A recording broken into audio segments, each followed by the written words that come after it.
todos. Hello, hello. Bienvenidos. Welcome. I still hear our intro. Hello. Bienvenidos. Welcome. I still hear our intro. Hello. Bienvenidos. Welcome. I still hear our intro. Hello. Welcome. I still hear our intro. Hello. Welcome. I still hear our intro. Hello. Welcome. I still hear our intro. Hello. Welcome. I still hear our intro. Hello.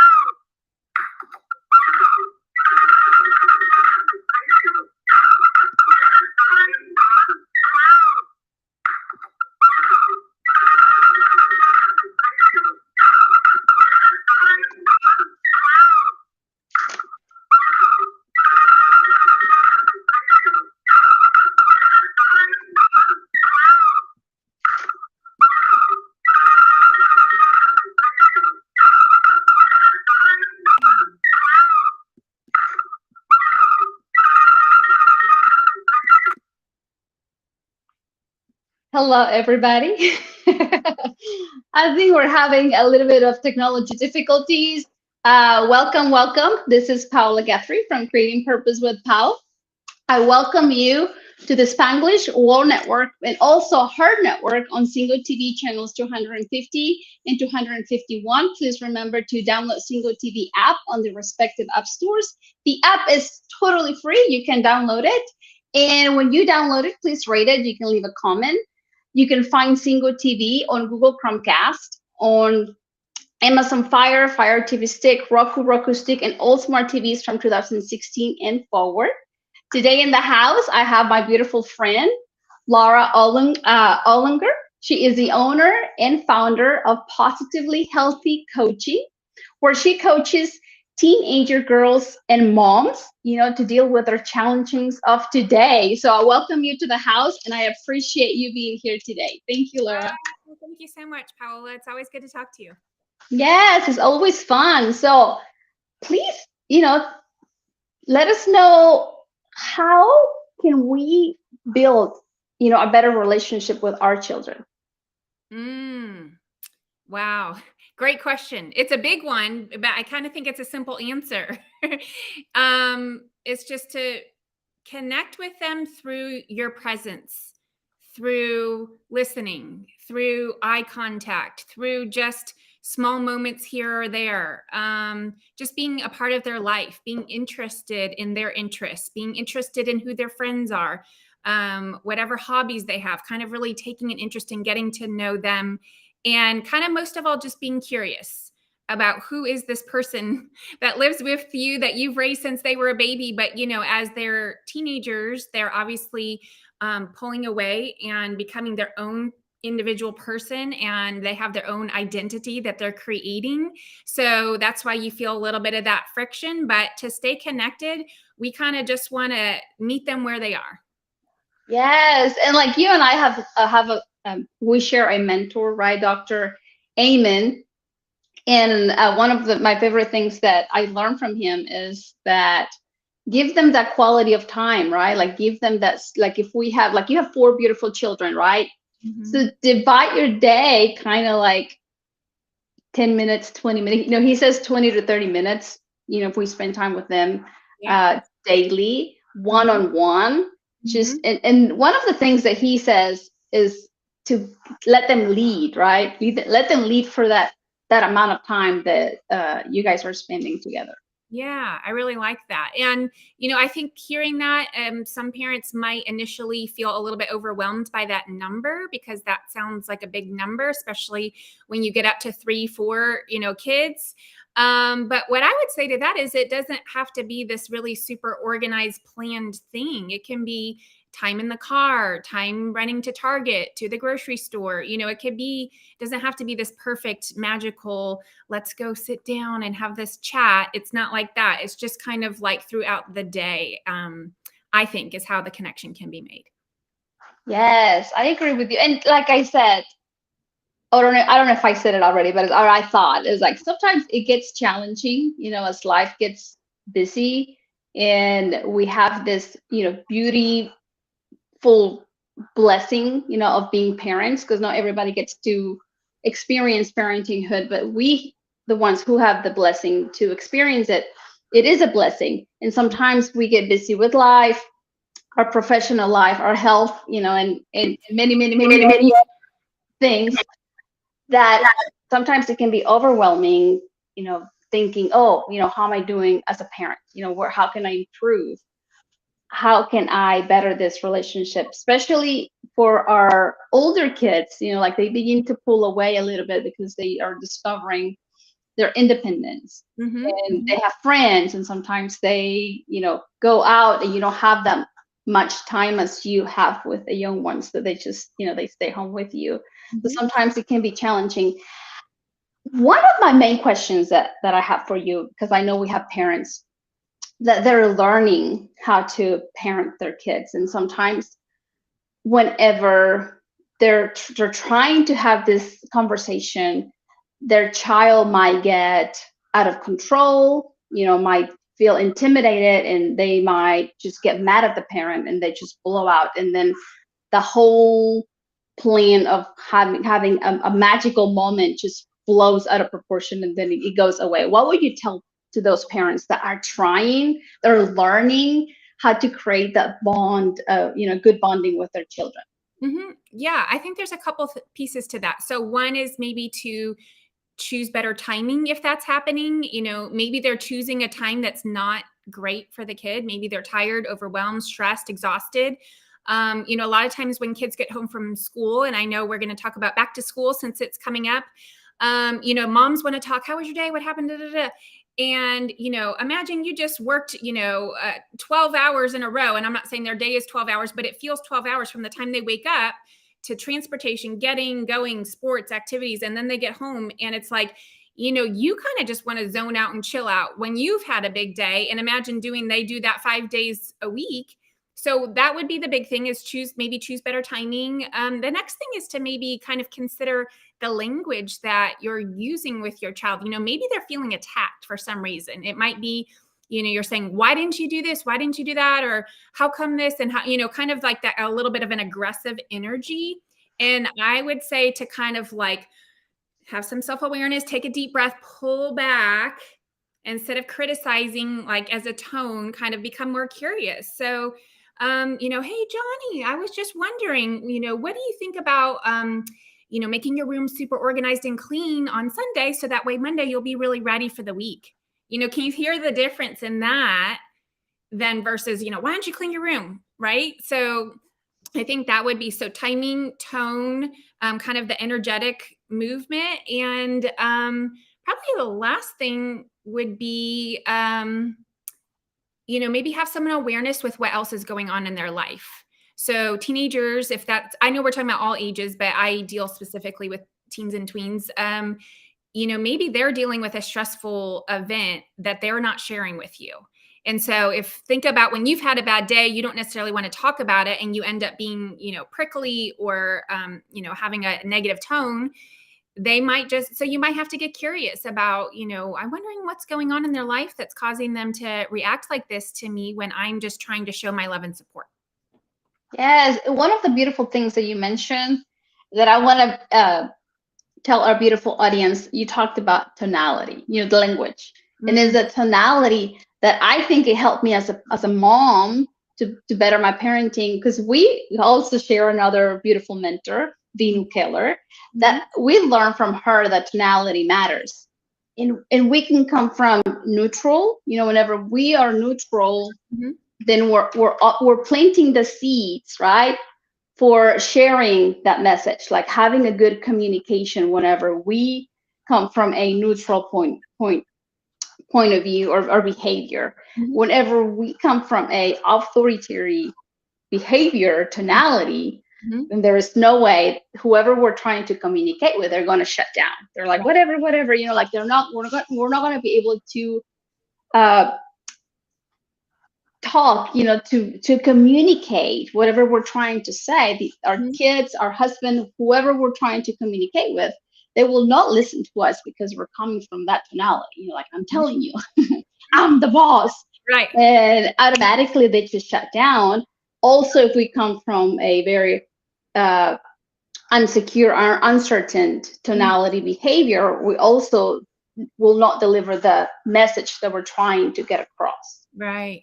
So, Yeah, I completely agree with that. And I mean, the easiest way to remember that is to just think about how you want to be spoken to. No one wants to be spoken to with kind of a condescending tone, or even like you're suggesting that kind of insecure, unsure tone. It's like, well, why would you listen to anyone if that's how they were coming? So just that really neutral tone. And I can almost, Paula, hear some people in the audience potentially wondering why it wouldn't be the superior tone. Because if you are the parent, you are the authority, why would you not speak that way? So I kind of just hear some question marks about that. And I do want to say, I think there is a time and a place for that tone. But I think when it's coming to connecting with your child and having a relationship with them on a daily basis, that neutral would be best. yes, especially we're trying to build a relationship. Right. Right, nurture that relationship. I do agree with you. There is always a time and place, Mm-hmm. especially whenever you want to remind them, I'm the parent. Like in this case, I'm the parent. Remember, you're the. And it doesn't have to be ugly, but it's like sometimes, like my 6-year-old, Mm-hmm. she questions a lot. So I have to remind her, as like, okay, I'm the mom. I'm the parent. Right. You're the daughter, and but yes, there's always a time and place. Yeah, totally. And especially, like I always say, the biggest thing is if it comes to a matter of safety, personal safety, you don't have to worry as much about your tone. If your child is in danger and you really need to make sure that their physical body is safe, you can worry about the tone later, right? So, yeah. Yes, yes, definitely. How will you advise us to create those magic moments? Like I mean, I know you're gonna share a little bit of how we can create like quality time, but what are some of the advice that you give to your mom's clients? Mm-hmm. Mm-hmm. I think a couple things that would probably be going back into um, creating kind of I, I'm saying two different things, so I want to be careful that I'm not being contradictory of myself, but kind of creating a kind of peaceful moment where all the phones aren't dinging and the TV's not on and the microwave's going and the oven is dinging and this, right? All the distraction. And so the reason why I was worried I might contradict myself is because I'm saying it doesn't have to be this perfect thing. It doesn't have to be this Yes, perfect sound thing, but at the same time, just be mindful. If you want to have a conversation and connect and create that magic moment, take your phone and put it arm's way, put the dingers off, all the sounds, all the alerts, and then just sit down and have some space. And the other thing I would say to that, which I have shared with moms before, is you might need to kind of adjust your expectations. And so a lot of times moms really want to connect and they really want to talk. And what I've had to help some moms of boys understand is that for boys, talking isn't always the way they want to connect. Right? They might not want to make eye contact the way girls do. We want to sit down and face each other and have our teacups and have that wonderful conversation. With a boy, that maybe the way to connect is throw the ball with them in the yard, ask them what their favorite sports team is up to lately, kind of get on their level. And besides the physical stuff, they might not want to make direct eye contact. It might be the best conversation you ever have with your son is in the car when he's sitting beside you and you're both looking straight forward. food. That's another thing I found. Absolutely. That's a great one. Well, why don't you share that? What's your Yeah. idea about food? Food is like sometimes it's like, hey, do you want to go grab something to eat? And food always works for me. Yeah. Oh, good. I like. Especially for my oldest one, it's kind of like, sure, let's go. And then as we're driving, I'm driving, then, I start the conversation, but food works, you I can, like that. Yeah. No, what teenage boy is going to turn down food, right? exactly, exactly. So that's another one that I would share with you all. And ask them what would be fun for you, and if you're on a budget, you're like, hey, I have $20 that I would love to take you out, for a snack, or what do you think we could do for fun for the next hour? Mm-hmm. So it doesn't have to be expensive. Some Right. of the things that I tell my moms is like, it could be that you're cooking the best sandwich ever, and you're telling them, like, this is what I used to eat when I was little, and I'm going to show you, and just create the experience. Sometimes, like, going back to the expectation, Mm-hmm. I've learned, sometimes I had higher expectations, but it's like it's not about my expectation. It's about creating the moment, and whatever they have to share with me, then make the best out of it with it. Mm-hmm. Mm-hmm. Yeah, I So completely agree. And, kind of, I know you really love to talk about gratitude. And I think that that's part of what that is creating that moment of gratitude. And I think that kind of automatically, energetically sets you up for a better experience when you can just be thankful for having the time, and it doesn't, yeah, again, doesn't have to be perfect, and they don't have to say the perfect thing, and you don't have to say the perfect thing. It's like, let's just take the pressure off and let's just be thankful for this time that we have together. yeah, and learn to see their thinking. Like I had, we just came back from vacation, and I asked them, especially the boys. I was like, "What are three things you're grateful for on, this experience you just had?" And one of them said the love, I received from the family, the food, and he's like spending time in the ocean. So like, okay, cool. And then the other one is like, well, seeing my family, spending time with my family, and the toys I got. I was like, okay, good. So then that's how we started that conversation about a trip. So yeah, ask them what are they grateful for. What are three things they're grateful for Mm-hmm. this past week or today, or how we can improve, a certain vacation, or here we go, how can we end the vacation summertime, how would be a good way to finish this summertime before you go back to school. Yeah, I like that. I always like getting their input or their feedback for things because a lot of parents just kind of dictate everything and don't give, especially their teenagers, any choice or any decision making power in what happens. And that can be hard because then, how would you like it if you were just handed something and saying, I mean, actually, that sounds kind of nice. If someone just like, because as moms, we plan it all. And if somebody plans something for me, that would be fantastic. But, if they're a kid and they're used to everything, they, valuing their opinion is so fantastic. And it really brings you closer together. Yes, and as a parent, you begin to see what they're, how they're thinking. And Yeah. if there is something you don't understand, sometimes I have to go back and they're like, well, what did you say that? What do you mean by that? Hmm. Well, it's because I seen a movie, or it's because this happened, and you're like, oh, okay, that's how you're seeing it. Because Yeah. our perspective is different. So we get to know where they're at, even what they're thinking. Hmm. Uh, so yeah, it's important to have this just small conversations. How Yeah. would you advise us to finish this summer? What are some of the advice you've given to those moms that you work with? That's a good question. Well, we are kind of in that back to school mode. So that's kind of where we're at right now as far as just planning for the year. But finishing out summer, well, I had a client today who was telling me, and actually I had another client last week who was telling me the same thing. The kids are anxious. They get very anxious about going back to school. And so today I was talking through, I have a client who is an 18-year-old boy. He's going to be a senior. And so he said his strategy is to distract himself with the next week. And I said, well, what does that look like for you? What do you mean by distract yourself? And he said, well, because he gets anxious and stressed about going back to school, that his best approach is to just kind of focus on other things until school does start. And then when it does start, he's going to just throw himself right in. And so I kind of liked that. I kind of liked that idea because it's like this last week or two before school starts. I know some people in other parts of the country start, after Labor Day, but right now where we are, we're, next week. And so I think that advice would be to just have fun in this last week, right? When they're just feeling anxious, it's like, have the sleepovers, have the ice cream dates, have the pool time, right? Just enjoy, live the last week of summer while we have a chance. Yes.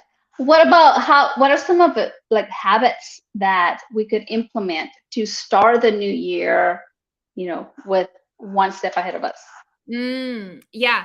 I do caution about starting too many new habits at one time. People get a little bit overzealous or very ambitious about starting it off being perfectly organized in the calendar and the meal planning and the prep and this and that and the other. And what happens is people can't stick to so many new things all at one time. Then they abandon it all. They go back to their old ways and everything is kind of disorganized in a week or two. So I would say pick one or two new habits that you think, and the thing is, it's different for every family about what they need, but one or two new habits that will start the year off well. I know my kids are fantastic about waking themselves up. I haven't had to go wake up my kids in several years because they all set their own alarms. So I think for families who their kids don't do that, that would be a great one. It just really makes the family go better when I can hear the shower going in the other room and I know my son's up getting ready for school and my daughter's already, she loves to spend lots of time getting ready. So it's like, that's kind of a thing, that morning routine, as far as like how smoothly it is getting in the car or whatever, getting on the bus to like get to school on time.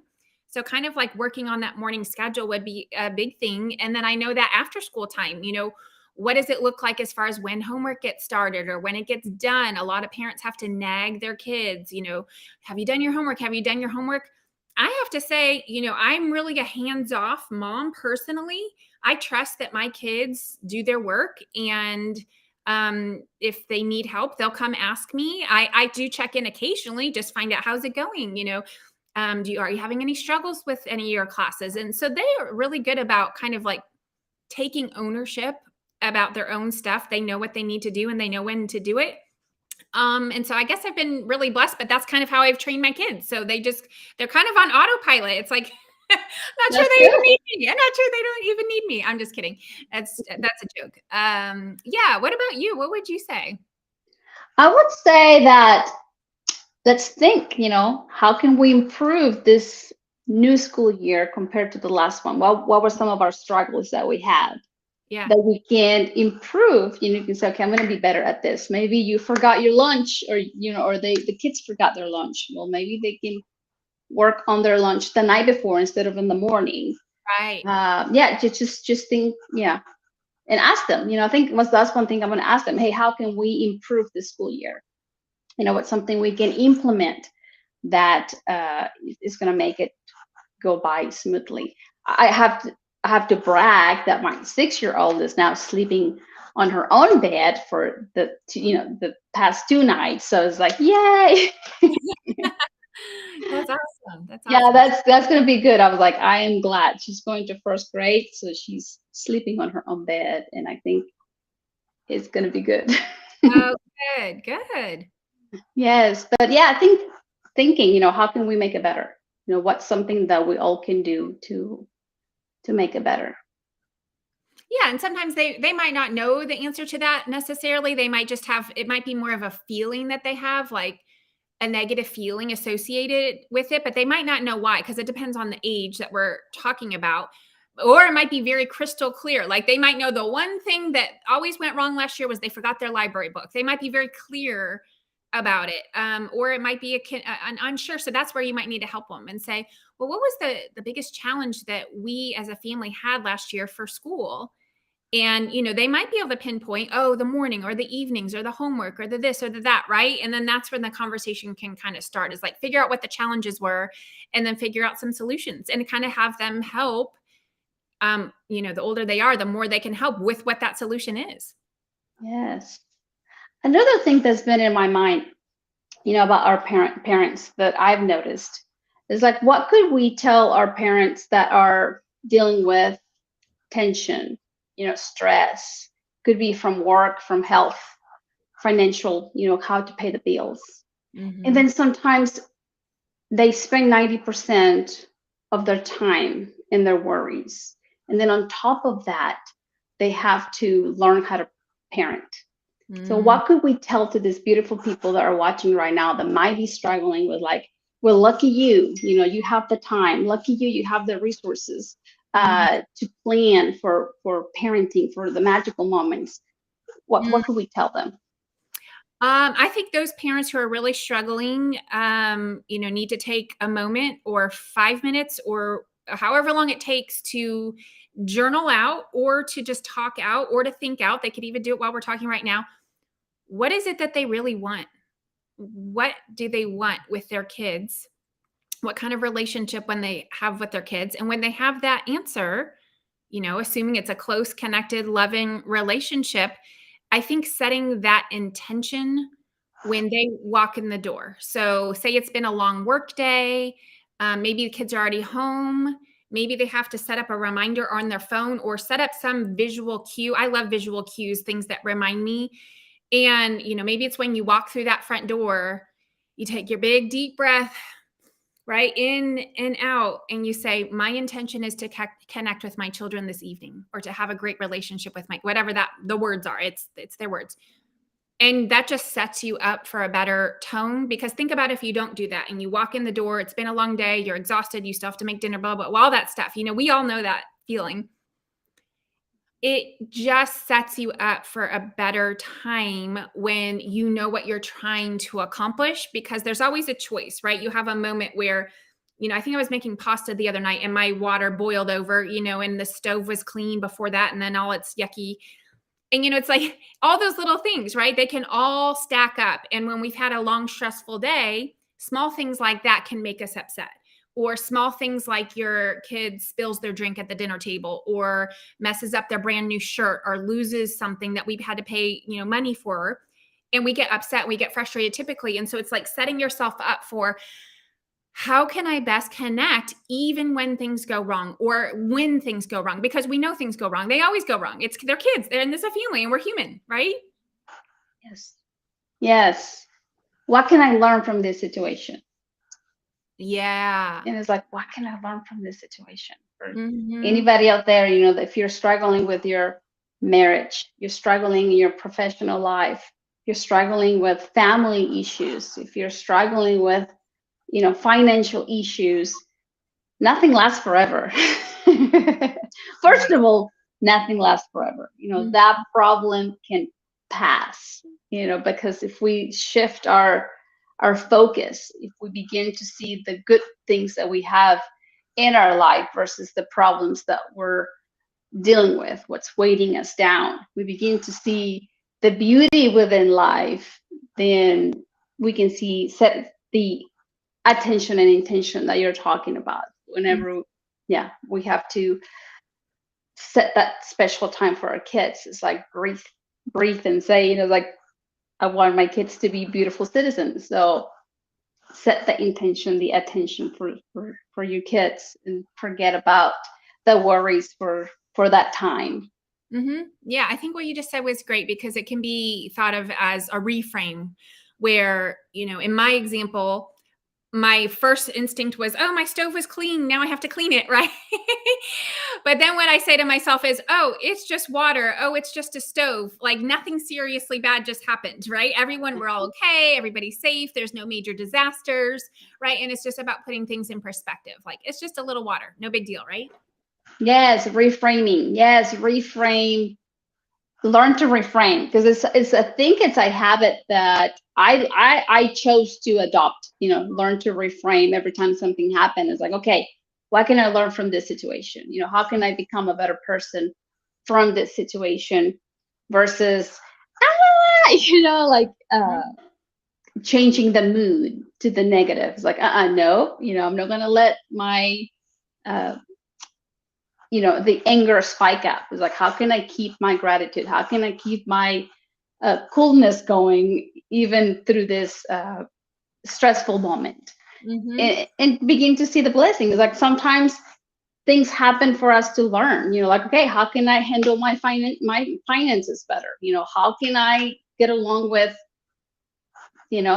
my husband better? How can I improve this relationship, and begin to find ways to improve life? I think that's just the secret of life. I think, Laura, is like, we'll never get to, oh, this is beautiful, and bring me my pina colada. I think is always, there is always something to learn. There's always a new puzzle to add into our life, our big picture of life. There's always something to learn. There's always something to adjust and become better humans, I believe. Mm-hmm. And there's two more questions that I ask myself when I'm trying to do a reframe for myself, which is, A, what is the gift in this? how, something good can usually come out of every bad situation. And secondly, I ask myself, how is this making me a better person? How is this making me a better mom? How is this making me better? And I can almost always find an answer to that when things are hard.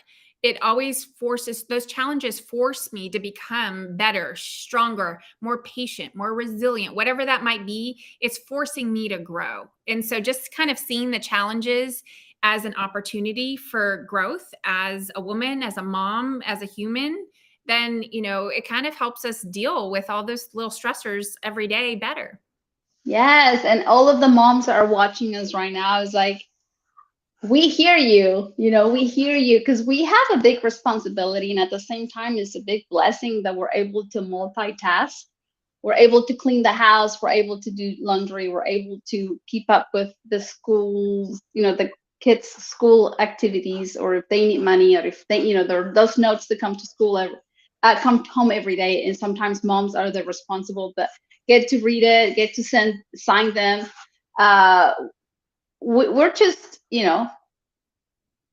we're a blessing to our kids. We are a blessing to our kids, and we get to do it. We don't have to do it, but it's like we get to do it. We have the opportunity to be the helpers and in the home. And sometimes it can be overwhelming, but if you try to tilt the picture a little bit and see how big impact you do in the home, you're doing an amazing job. If you're watching this show, it's because you care. If you're always reading and trying to figure out how to improve the relationship with your family, it's because you care. And we hear you. That's why we do what we do, is because we want to make the load a little bit easier by reminding you, that there is ways to turn the situation around and find the gift in every situation. And whenever you feel overwhelmed, think it's like we also get overwhelmed, but we have the strategies, we have the techniques that we share with you to turn it around, to be like, no, it's like, I get to be a mom. I get to do this, and see the beauty and the blessing of this beautiful experience that life is giving us. Yeah, I completely agree with that. I think that you said that so beautifully. And I do have something to add as well, which is, a lot of times as moms, we feel a combination of negative feelings. I think one, we feel unappreciated or underappreciated at times. I think other times we feel like we're doing the grunt work, which is, all those kind of household chores and tasks. And our lives can feel kind of monotonous and it's kind of like Groundhog Day, where it's like the same thing every day, right? Like, oh my gosh, how many times can I empty the dishwasher again, right? It's again. It's like it never ends. And so one strategy I have for that is, to stop looking for gratitude from your kids or your partner, your husband, whoever that might be, and start just giving yourself the gratitude in the celebration. So, as a coach, you and I both know that a very key component is the celebration step. And so I always say, I congratulate myself whenever I'm done with the dishwasher. I'm like, yay, I'm amazing. Hello, I'm awesome, right? It sounds so silly, but it works and it makes it not such a big deal anymore. I don't like dread it as much, yeah, give myself a pat on the back. I'm awesome.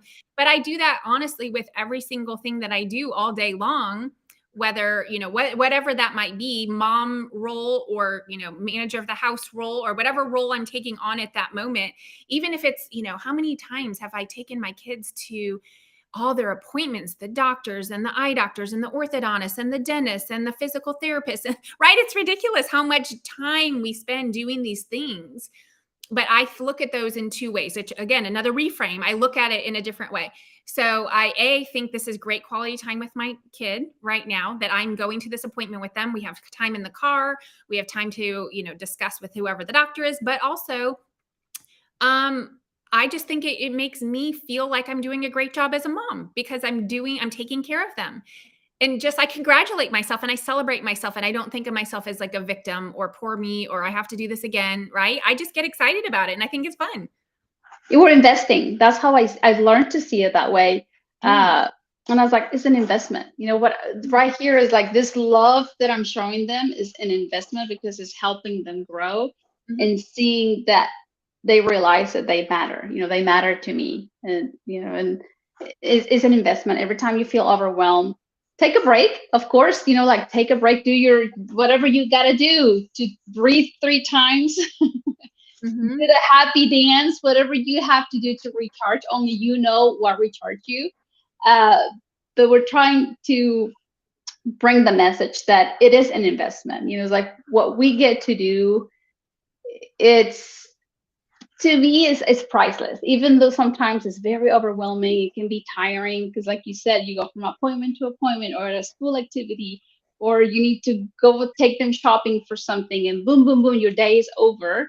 It's a beautiful investment. It's something I wouldn't take back. It's like I love being a mom. Oh, I love that. Well, another thing I think of also is, we typically tend to parent how we were parented by our parents. And Mm. so if you think of it that way, that this is getting passed on. So I always think I want my grandchildren to have amazing parents. And the best way to do that is to be the best mom I can be, show them the most love I can so that they can pass that on to the next generation. That's beautiful. Yes, yes, because that's yeah, yeah. Here we go. It's an investment. You're investing in your grandkids already. I think it very, very far in the future. But yeah, that's how I think of it sometimes because I know how important that is. Yes, it is. Now, shifting a little bit our conversation about Mhm. teenagers and you work with them. What are some of the challenges that you see them facing right now, and how can we help them? Mm-hmm. Man, I hate to go into a negative, but there are some negative things, right? I mean, if we're just being honest, there are some very negative things. There is an enormous amount of pressure on body image, both boys and girls. Everyone thinks that that's just a girl issue, and I can tell you it is not. Boys are so conscious about how they look. And so as a mom, like, and as a coach, that's just what I'm seeing. Like, they're very concerned, obviously, right? We remember being that way, super self-conscious about things. And that's the thing, the physical image. And then also the other big thing I'm seeing is just the way kids treat each other. They're no longer really it's that whole screen. You know how it's so much easier to type something or text something, but then if you were to say that same thing to the person face to face, you wouldn't have the guts. I'm just seeing that, but like amplified, like multiplied. I have a really, again, this is, I said I didn't want to get dark, but I have a very sad story, but this just paints it perfectly. So a girl in our community passed away recently, a very tragic sudden death. And on one of the obituary, things online, one of the boys commented, "Oh, I never had a chance to," and he said some sexual comments. And so I'm thinking, what would cause a 14-year-old boy to write that about a girl who just passed away and her family, where all the community is all grieving and sad? And I thought of several things, but that's not the point. To answer your question is, that didn't exist when we were growing up. That wasn't even an option, right? If someone even had that thought, they're not going to go up to the parents and say that to, the girl's parents. They just wouldn't. No one does that. And so because of this technology and because of media, it's allowing people to behave in a way that is just really, in some cases, cruel, abusive, disgusting, very negative, and that's part of what's putting so much pressure on the way that kids live because they're feeling like they're constantly under a magnifying glass because everything's either being recorded or videoed or screenshotted or shared, or things just go viral. Yeah, a lack of empathy. That's the first thing that comes to my mind. 14-year-old lack of empathy, and I'm doing my like going back to like he's 14. The prefrontal cortex is not fully developed, Right. and I'm not. So empathy is not there yet. It should be, but it's not there. As he grows up, hopefully he develops the empathy.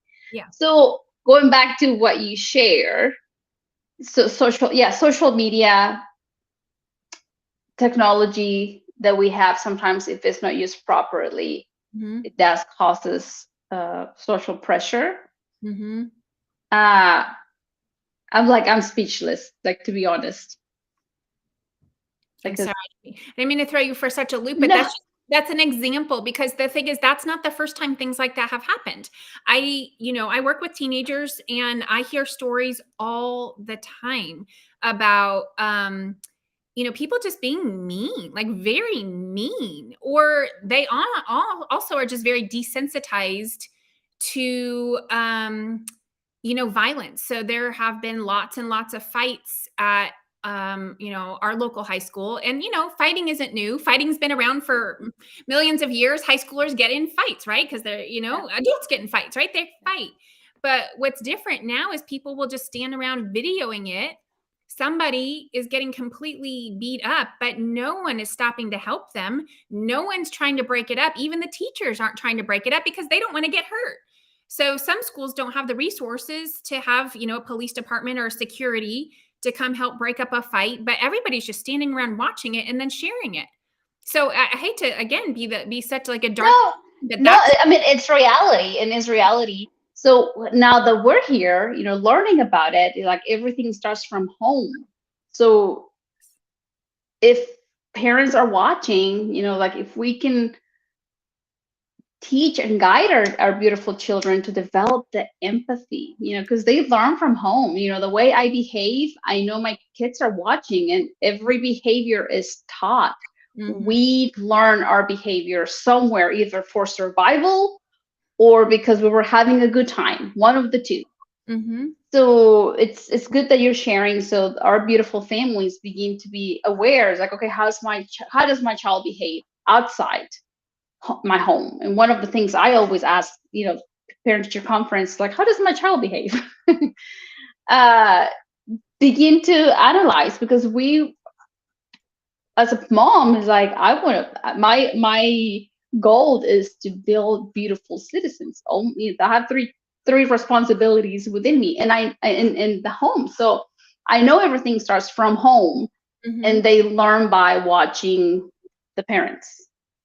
So how I react, if I talk bad about people, I mean, that's what they're going to pick up, and they're going to learn that it's okay to talk bad about people.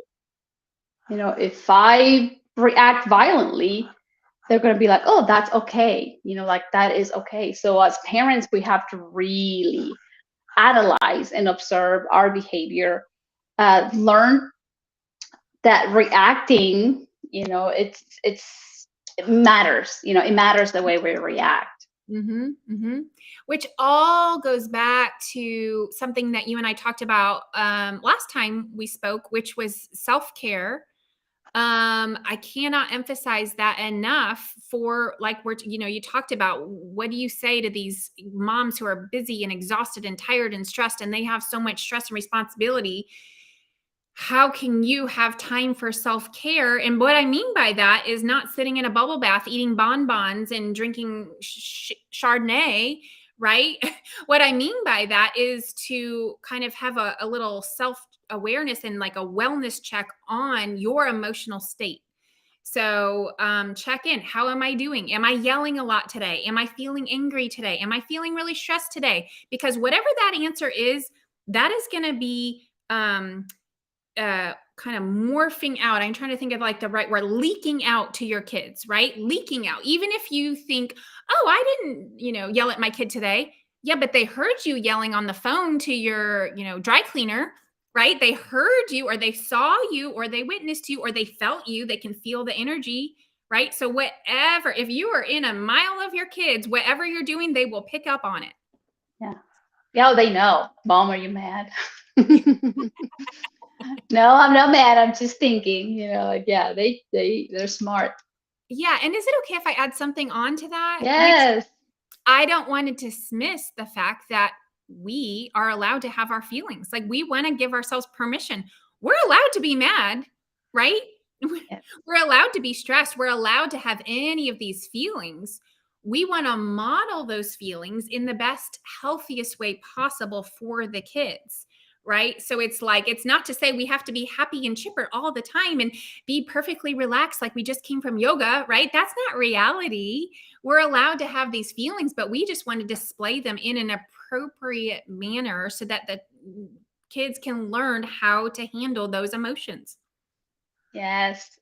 Here we go back. Every behavior we have, we learned it from somewhere. And sometimes I find myself is like, oh, I'm acting like my mom. Yeah, because I watch my mom. It could be, something that I thought I would never do or say, but I'm like, oh, it's like my mom would say that, or I would, I've never thought I would get to that point, but it's like I learned that behavior somewhere. We It's so, like it or not. mhm. So it's good to analyze and see what's the relationship that I have with myself. Why am I acting this way? What's bothering me? Because our kids are watching Yeah. and they're model. I mean, that's one of the reasons, and the main reason of neuro coding is like our psychology, what we think of ourselves matter, what we think of other people, and what we think of the world is kind of like the core of our psychology. So if Mhm. we think everybody's after to get us, then we're going to be talking about everybody, right? And not in a nice way. Mm. So it's a beautiful, like for Laura and I, learning our core psychology, learning that if we think that people are after us, then that's all we're going to think about. But if we change it and be like, there is beautiful people, there's more beautiful people in the world, then that's what we're going to see, beautiful people every time we go out at shopping. Same thing with what we think of the world. It's like a lot of people, like the media is feeding as negative things. So it's like if we adopt that, that's all we're going to think. Oh, the Yeah. Republicans or the Democrats, and we don't want to get into politics, but you know what I'm going. I Uh, yeah. yeah. Where can we find you? Oh, thanks. Yeah, so Positively Healthy Coaching is my website. So it's just that, positivelyhealthycoaching.com. I'm also on Instagram. I love having followers on Instagram and Facebook, obviously, as well. YouTube. So I'm kind of everywhere, but yeah, it's just easy to go to positivelyhealthycoaching.com, and then all my social links are there. You can just click the ones that you like. Yes, and she has. I think do you have a monthly letter they can sign up for? You're always sharing tips about I do. Yeah, parenting. I have a newsletter. So if you go to my website and download on the main page, there's a download for how to deal with stress in your teenager that will get you on my email list. So I give great tips on my email newsletters. So thank you for suggesting that. Mhm. You are welcome. Do you have any last message you want to leave us with? Yeah, my last message is, the thought that came to my mind is to just not be so hard on ourselves, like not beat ourselves up, because I think as moms and as women, we tend to criticize ourselves the most, or we feel the most bad if we didn't do something really well. And so I just want to be like, okay, everybody take a deep breath, give yourself compliments. What did you do well? What did you do right? How are you a successful mom? It's really sad. I have had one mom say, oh, I'm a failure as a mom. I said, we're scratching that right now, and you are going to tell me, how are you successful as a mom? And so she was able to, after some prodding from me, but I just want everybody to realize they're doing the best they possibly can, and if they're watching the show, that obviously means they care and they're trying to learn and improve and grow. Yes, yes. Thank you all so much for being here today. Thank you, Laura, for sharing with us your knowledge and helping us, planting those seeds to become better parents. Thank you, Yeah, thank you, yeah. thank you. Well, thank you. I so appreciate it. And, it's the thing is, I'm always learning too, right? Because we're evolving as coaches and as people. I learned from you today. I love the food idea. Like that wasn't something that was in my repertoire. So it's like, I love like learning from each other and kind of having these conversations so that we can always, improve who we are and how we can help other people. Yes, thank you all very much for tuning up and staying with us. Blessings, blessings. You can watch the show on my YouTube channel, Paola Guthrie. The show can also be heard on Spanglish Radio Network. Please check out SpanglishWorld.ca for all news and programming. Spanglish World, watch it, hear it, read it, download it, and live it. Blessings, blessings, and we'll see you soon. Thank you. Bye.